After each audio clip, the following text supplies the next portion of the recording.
Welcome back to another interesting class with Success Academy. আজি আপোনালোকৰ সন্মুখলৈ লৈ আহিছো ক্লাস 10ৰ উচ্চ গণিতৰ এক্সাৰসাইজ 5 এডভান্স ম্যাথছৰ এক্সাৰসাইজ 5ৰ আজি কোৱেশ্চন নাম্বাৰ 3 4 5 6ৰ সমাধান আগবঢ়াম। ইয়াত বহুত কেইটা অংক আছে। চাওক 3 নম্বৰত 5টা, 4 নম্বৰত 5টা, 5 নম্বৰত 10টা আছে আৰু 6 নম্বৰত যিমানখিনি আছে গোটেইখিনিৰ সমাধান আজি আগবঢ়াম। গতিকে দেৰি নকৰি সোনকালে ষ্টাৰ্ট কৰি লওঁ। চাওক 3 নম্বৰত আছে কি তালিকাৰ সহায়ত প্ৰতি ঘাতাংক উলিওৱা। তালিকাৰ সহায়ত আমি প্ৰতি ঘাতাংক উলিয়াম আৰু তালিকাটো এনেকুৱা থাকে। চাওক আমি ইয়াৰ কাৰণে কি কৰিব লাগে। চাওক 2 নম্বৰত কি আছে এন্টি লগাৰিথম অফ -1.8621 ইয়াৰ কাৰণে আমি উলিয়াব লাগে। গতিকে আমি কি কৰিব লাগিব পয়েন্টৰ পিছৰ দুটা অংক ফাৰ্ষ্টত কনসিডাৰ কৰিব লাগিব।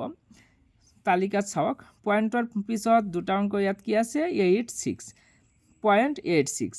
গতিকে আপোনালোকে তালিকাত যদি চাই 86ৰ লাইনত বহুত কেইটা মান আছে। চাওক 86ৰ লাইনত 0ৰ কাৰণে এটা আছে, 1ৰ কাৰণে এটা আছে, 2ৰ কাৰণে এটা আছে, এনেকৈ আমাৰ 9 লৈকে আছে। 9 লৈকে 0.86ৰ কাৰণে 10টা মান আছে। গতিকে আমি কোনটো ল'ম সেইটোৰ কাৰণে আমি 86ৰ পিছৰ অংকটো কি হেটো চাব লাগিব। 86ৰ পিছত ইয়াত আছে 2, গতিকে 0.86ৰ লাইনত 2ৰ লাইনত কোনটো আছে 2ৰ লাইনত আমাৰ এইটো আছে। গতিকে এইটো মান আমি ল'ব লাগিব। এইটো লৈছো আমি। তাৰ পিছত আমি কি কৰিব লাগিব এই 86ৰ 2ৰ পিছত আমাৰ এটা অংক থাকিব। 2ৰ পিছত যেটো থাকে হেটো আমি এই ইয়াত চাব লাগিব। 2ৰ পিছত ইয়াত আছে 1, গতিকে ইয়াৰ সেই 1ত কি আছে আমাৰ 1ত আছে 2, গতিকে ইয়াৰ লগত আমি 2টো প্লাস কৰি দিব লাগিব। চাওক প্লাস কৰি দিলে আমাৰ হৈ যাব এইখিনি। গতিকে আমাৰ মানটো চাওক ইয়াত আহি যাব 7280 এইখিনিৰ মান আমাৰ হৈ যাব। তাৰ পিছত এতিয়া ইয়াৰ পয়েন্টৰ কোড বহাম। ধৰি লওক ইয়াত পয়েন্ট নাই, 7280 আছে। 7280ৰ পয়েন্টটো এতিয়া কোড বহাম। তাৰ কাৰণে আমি চাব লাগিব এইটো মানে কি -1 -1 কেতিয়া হ'ব আমাৰ পূৰ্ণক যদি -1 হয় তেনেহলে কেইটা 0 থাকিব পয়েন্টৰ পিছত। চাওক আমাৰ সূত্ৰটো আছিল -n+1 তেনেহলে ইয়াত যদি আমি 0 বহাও -0+1 ইকুৱেল কি হয় আমাৰ -1। গতিকে আমাৰ এনৰ 0 কেইটা হ'ব পয়েন্টৰ পিছত 0ৰ সংখ্যা 0, তাৰ মানে এটাও নহব পয়েন্টৰ পিছত। সেই কাৰণে 7ৰ আগত কেৱল এটা 0 দি দিলে হৈ যাব পয়েন্টৰ 7ৰ আগত। আমাৰ এনেকৈ মানে তালিকাৰ সহায়ত আমি প্ৰতি ঘাতাংক উলিয়াব লাগে। ইয়াত চাওক 1 নম্বৰত মই লিখি থৈ দিছো। তেনেকৈ চাৰ্ট চালে 1 নম্বৰত আমি চাৰ্টত চাব লাগিব 0.14ৰ 6 চাব লাগিব। 0.14ৰ 6 নম্বৰত যদি আমি আপোনালোকে চাই 6 স্তম্ভত তেনেহলে আপোনালোকে পাব 1400 পাব আৰু 5ত মধ্য অন্তৰ 5ৰ কাৰণে আপোনালোকে 2 পাব। গতিকে 1402 হৈ যাব। আৰু ইয়াত চাওক পূৰ্ণক কিমান আছে 3, পূৰ্ণক 3 আছে কাৰণে আমাৰ পয়েন্টৰ কেইগৰ পিছত হ'ব 4 গৰ পিছত হ'ব, কাৰণ পয়েন্টৰ বাওফালে অংকৰ সংখ্যা 4। যেহেতু ইয়াত 3 আছে গতিকে পয়েন্টৰ 4 গৰ পিছত হ'ব, তাৰ মানে ইয়াত হ'ব। গতিকে আমাৰ ইয়াত দিলেও হ'ব নিদিলে হ'ব, এনেকৈ লিখিব পাৰো বা যেনেকুৱা আছে তেনেকুৱা থৈ দিলেও হ'লহেঁতেন। গতিকে 3 নম্বৰটো আপোনালোকে চাৰ্ট চাই উলিয়াই ল'ব। 4 নম্বৰত অলপ চাব লাগিব আপোনালোকে। চাওক 4 নম্বৰত কি আছে এন্টিলগ -2.7917 আছে। ইয়াত মাইনাছৰ অৰ্থটো কি এই মাইনাছটো এই পয়েন্টৰ পিছৰখিনিৰ লগতো আছে। ওপৰত দিলে কোনো কথা নাই, যদি ইয়াত ওপৰত দিলেহেঁতেন তেনেহলে কেৱল 2ৰ লগতে থাকিলহেঁতেন আৰু এইখিনি প্লাস থাকিলহেঁতেন। যেহেতু মাইনাছ আগত দিছে মানে 2ৰ লগতো থাকিব আৰু এইখিনিৰ লগতো থাকিব। এইখিনি আমাৰ কেতিয়াও মাইনাছ হ'ব নোৱাৰে, আমি যেনে তেনেকৈ হ'লেও এইটো প্লাস বনাবই লাগিব। সেইকাৰণে আমি কি কৰিছোঁ -2ৰ লগত এটা মাইনাছ লিখি দিছোঁ, মাইনাছ এটা বেছি লিখিছোঁ। গতিকে আমি এইটো খেদাবলৈ আমি +1 এটা লিখিব লাগিব। সেইকাৰণে -2 -1 +1 মাইনাছ এইখিনি লিখিছোঁ। এতিয়া কি কৰিছোঁ -2 -1 হৈ যাব আমাৰ -3 আৰু এই +1ৰ পৰা এইখিনি বিয়োগ কৰিলে আমাৰ এইখিনি হৈ যাব। এইখিনি এইখিনিৰ মান হ'ব আমাৰ এইখিনি, তাৰমানে 1ৰ পৰা এইখিনি বিয়োগ কৰিলে এইখিনি হৈ যায়। 1 মানে আমি কি লিখিব পাৰিম 1.0000 লিখিব পাৰিম আৰু 0.7917 লিখিব পাৰিম। এইখিনি আমি বিয়োগ কৰিলে আমাৰ এইখিনি হৈ যাব আৰু -2 -1 হৈ যাব আমাৰ -3 -3 যেহেতু -2 যেহেতু 3ৰ ওপৰত 3ৰ লগতে আছে কেৱল সেইকাৰণে 3ৰ ওপৰত দি দিব পাৰিম আৰু এইখিনি ইয়াৰ লগত লিখি দিব পাৰোঁ। গতিকে এণ্টি লগাৰিথম অফ এইখিনি যেহেতু -3 আছে গতিকে আমাৰ অংকৰ সংখ্যা হ'ব কিমান, যেহেতু আমি জানো -1 প্লাছ -n+1 ইকুৱেল যেহেতু আমি 3 হ'ব লাগিব আমাৰ, গতিকে -2 + 1 হ'ব লাগিব। তেনেহ'লে দশমিকৰ পিছত অংকৰ সংখ্যা 0ৰ সংখ্যা কিমান হ'ব লাগিব, ইয়াত 2 হ'ব লাগিব। আপোনালোকে যিটো মান পাব তালিকা চাই তাত আপুনি যিটো মান পাব তাৰ বাওঁফালে দুটা শূন্য দি দশমিক দিব। থেংক ইউ, আপোনালোকে এইখিনি কৰিব।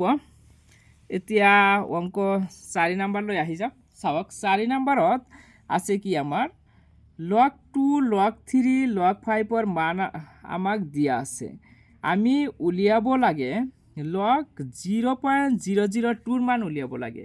ইয়াত মই লিখিছোঁ কি 2/1000 লিখিছোঁ।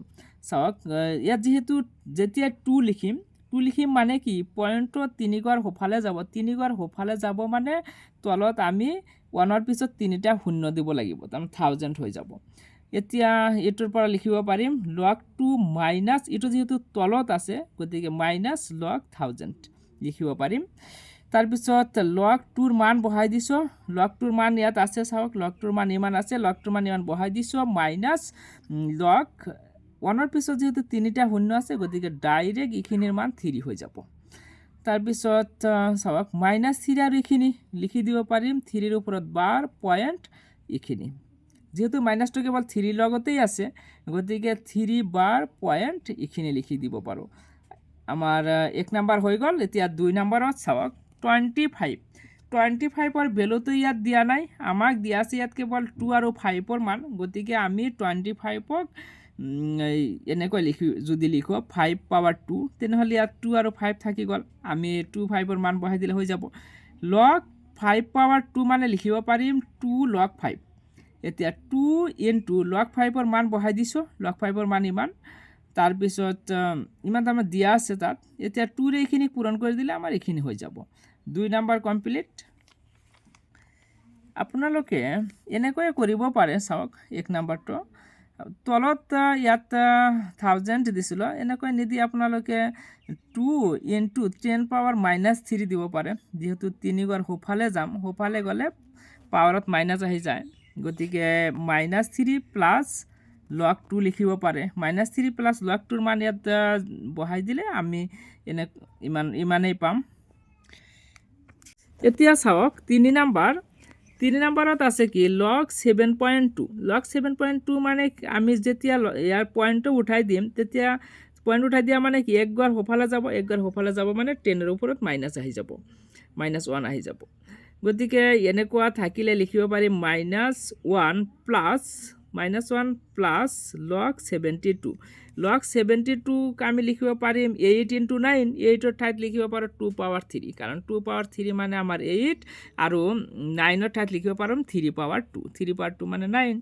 এতিয়া চাওক -1 প্লাছ log 2 পাৱাৰ 3 প্লাছ দিব পাৰিম, যেহেতু ইয়াত পূৰণ আছে গতিকে প্লাছ দি লিখিব পাৰিম log 3 পাৱাৰ 2। এতিয়া -1 প্লাছ এই 3টো আগত আহি যাব 3 log 2, তেনেকৈ ইয়াৰ পৰা লিখিব পাৰিম 2 log 3। -1 প্লাছ 3 into log 2ৰ মান বহাই দিছোঁ, প্লাছ 2 into log 3ৰ মান এইখিনি বহাই দিছোঁ ইকুৱেল -1 প্লাছ এইখিনি পূৰণ কৰিলে আমাৰ এইখিনি হ'ব আৰু এইখিনি পূৰণ কৰিলে এইখিনি হৈ যাব। এই দুটা যেতিয়া প্লাছ কৰিম আমাৰ ইমান হৈ যাব। এতিয়া চাওক -1 আৰু ইয়াত আছে কি +1, -1 +1 প্লাছ এইখিনি মানে লিখিব পাৰিম কি +1 প্লাছ এইখিনি।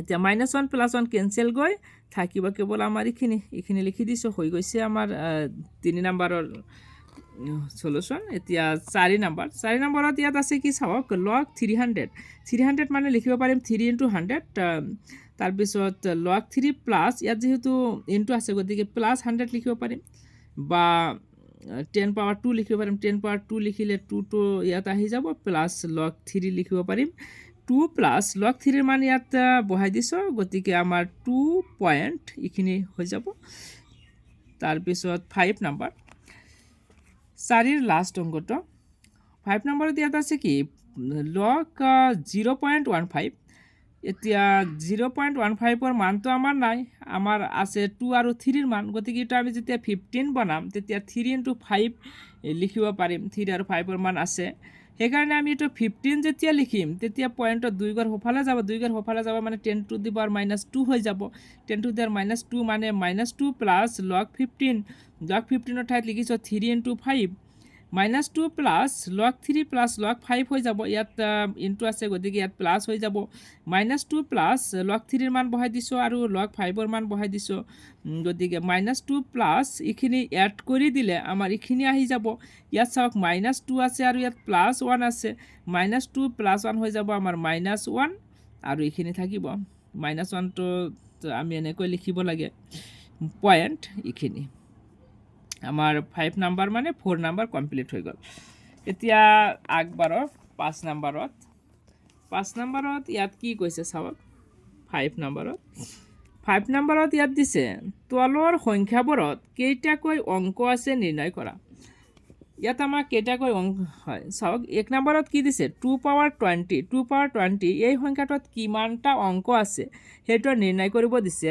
এটো আমি ঘাতাংকৰ সহায়ত তাৰ মানে লগাৰিথমৰ সহায়ত উলিয়াব পাৰো এতিয়া যিটোত অংক থকা বুলি ক'ব সেই সংখ্যাটোৰ আমি লগাৰিথম লম 2 পাৱাৰ 20 আছে 2 পাৱাৰ 20 লগ লৈছো আমি কি হৈ যাব 20 log 2 হৈ যাব 20 into log 2 ৰ মান বহাই দিছো গতিকে আমাৰ ইমান আহি যাব ইমান আহিলে মানে এটো 0.6 পইণ্ট এতিয়া ইটোই আমাৰ বুজাব পূৰ্ণক 6 গতিকে অংকটোত কিমানটা সংখ্যা থাকিব ইয়াত যিমান পূৰ্ণক তাতকৈ এক বেছি কাৰণ আমি যেতিয়া পূৰ্ণক উলিয়াইছিল সংখ্যা যিমান আছিল তাতকৈ এক কমাই দিছিল হেতু আমাৰ পূৰ্ণক হৈ গৈছিল গতিকে পূৰ্ণকৰ লগত এক যোগ দিলেহে আমি সংখ্যা পাম গতিকে আমি এনেকৈ পূৰণচৰণ কৰিম যেটো আমি পূৰ্ণক পাম হেটোৰ লগত এক যোগ কৰি দিম যোগ কৰি দিলে যেটো হ'ব হেটোই আমাৰ সংখ্যাটো আহি যাব অংকৰ সংখ্যা আহি যাব গতিকে আমি যেহেতু পূৰ্ণক 6 পাইছো সেই কাৰণে 2 পাৱাৰ 20 চাওক 2 পাৱাৰ 20 থকা অংকৰ সংখ্যা হ'ব 7 6 + 1 7 তেনেকৈ একেই এইবোৰ 2 নম্বৰ আপোনালোকে তেনেকৈ কৰিব 20 into log 2 ৰ মান বহাই দি 25 হয় 25 ৰ লগত পূৰণ কৰি চাব পূৰ্ণক কিমান আহে পইণ্টৰ আগত কিমান আহে তাৰ লগত এক যোগ কৰি দিলে আমাৰ অংকৰ সংখ্যা আহি যাব ইয়াত কেইটা অংক আছে তাৰ পিছত ইটো 2 নম্বৰত 3 পাৱাৰ 17 4 নম্বৰত 5 চাওক 6 নম্বৰত আমাৰ 7 পাৱাৰ 13 আছে এবাৰ আপোনালোকে নিজে কৰিব আৰু কৰিব নোৱাৰিলে কমেন্ট কৰি জনাব মই এইবোৰ কৰি দিম তাৰপিছত 7 নম্বৰ চাওক মই কৰি দিছো ইয়াত আছে 2 পাৱাৰ 200 into 3 পাৱাৰ 10 এইখিনিৰ আমি লগ যদি লওঁ তেনেহলে কি হৈ যাব 200 log 2 হৈ যাব আৰু 10 log 3 হৈ যাব 10 log 3 log 2 ৰ মান বহাই দিবা log 3 ৰ মান আপোনালোকে বহাই দিব তাৰ পিছত ইখিনি পূৰণ কৰিব ইমান আহিব ইখিনি পূৰণ কৰিলে ইমান আহিব এই দুটা লগ কৰি দিলে যোগ কৰি দিলে আমাৰ ইমান আহি যাব চাওক পূৰ্ণক কিমান আহিছে 64 আহিছে 64 ৰ লগত এক যোগ কৰি দিলে এই সংখ্যাটোত থকা অংকৰ সংখ্যা উলিয়াই যাব 65 হৈ যাব অংকৰ সংখ্যা আমাৰ 65 তাৰপিছত 8 নম্বৰত আছে 3 পাৱাৰ 12 আৰু 2 পাৱাৰ into 2 পাৱাৰ 8 এটো কৰিব আপোনালোকে 12 এৰে log 3 এৰ মানক পূৰণ কৰিব আৰু 8 এৰে log 2 ৰ মানক পূৰণ কৰিব এইটো চাওক 10 নম্বৰ মই কৰি দিছো 10 নম্বৰত ইয়াত আছে কি 6 পাৱাৰ 18 into log 6 হৈ যাব log 6 ৰ মান আমাৰ ইয়াত দিয়া নাই আছে আমাৰ ইয়াত 2 আৰু 3 ৰ মান গতিকে এটো 2 আৰু 3 লৈ ভঙাই লিখিম কাৰণ 2 into 3 লিখিব পাৰিম তাৰ পিছত এটো মানে হৈ যাব আমাৰ log 2 plus log 3 এই গোটেইখিনি তো আমাৰ 18 ৰ লগত পূৰণ হ'ব গতিকে লগ 2ৰ মান লগ 3ৰ মান বহাই যোগ কৰি দিয়ে যিটো হ'ব সেইটোক আকৌ 18ৰ লগত পূৰণ কৰি আমি ইমান পাম। গতিকে আমি যেহেতু পূৰ্ণক 14 পাইছোঁ, গতিকে মুঠ অংকৰ সংখ্যা হ'ব 15। নেক্সট আমি 6 নাম্বাৰলৈ আগবাঢ়ো। চাওক 6 নাম্বাৰত আমাৰ ইয়াত কৈছে কি 5 নাম্বাৰত অংকৰ সংখ্যা সুধিছিল আৰু 6 নাম্বাৰত সুধিছে আমাক শূন্যৰ সংখ্যা। চাওক শূন্যৰ সংখ্যা উলিয়াবলৈ হ'লে আমি শূন্যৰ সংখ্যাৰ কাৰণে আমাৰ কি আছিল -n+1 আছিল। এই যিটো n আছে হয়, চাওক ইয়াত শূন্যৰ সংখ্যাৰে যেতিয়া আমি পূৰ্ণক উলিয়াইছিলোঁ তেতিয়া সূত্ৰটো আছিল -n+1। এই nটোই আছিল আমাৰ শূন্যৰ সংখ্যা। গতিকে চাই লওঁ এই log 2 পাৱাৰ -64 এটাৰ পৰা লিখিব পাৰি -64 * log 2। log 2ৰ মান বহাই দি -64ৰ লগত পূৰণ কৰিছে, আমাৰ আহি গৈছে -19। ইয়াত চাওক -19 মানে হৈছে -19 -0.26592। দুটাৰ আগতে মাইনাছ, এইটো যেহেতু অংকৰ আগত কেতিয়াও মাইনাছ হ'ব নোৱাৰে, এইটো আমি প্লাছ বনাই ল'ব লাগিব। তাৰ কাৰণে ইয়াত কি কৰিছোঁ -19 -1 +1 -1 এটা বেছি লিখিছোঁ, গতিকে সেইটো খেদাবলৈ আমি +1 এটা লিখিব লাগিব। আৰু এইটোতো মাইনাছ এইখিনি আছেই। এতিয়া চাওক -19 -1 আমাৰ হৈ যাব -20।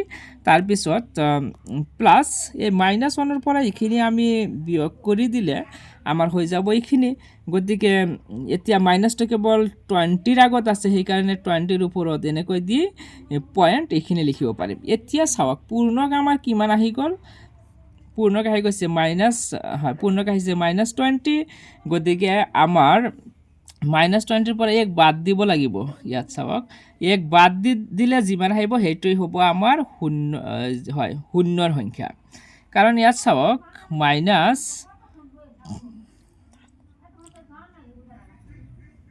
এতিয়া ঠিক আছে, চাওক ইয়াত 2 পাৱাৰ -64ত আমাৰ থাকিব শূন্যৰ সংখ্যা কিমান হ'ব 19 হ'ব। তেনেকৈ আপোনালোকে 2 নম্বৰত এনেকুৱা নিজে কৰিব। চাওক ইয়াত 1/2 আছে, একো নাই। 100 * log 2 - log 1000 * log 1 - log 2 কৰিব। এনেকুৱা যিমান আছে আপোনালোকে চেষ্টা কৰি চাব, যদি নোৱাৰে মই কৰি দিম। Thank U.